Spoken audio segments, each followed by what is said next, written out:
Hello guys, in today's video I'm gonna show you how to log in with Facebook on your account on Pinterest, easy and quick.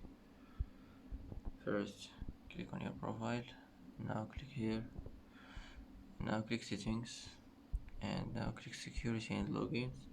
Here you'll find login options, just click on it, and here you'll find Facebook.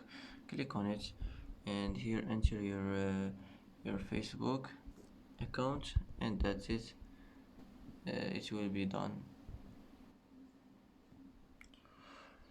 And that's it for today's video. If you like this video, don't forget to like and don't forget to subscribe.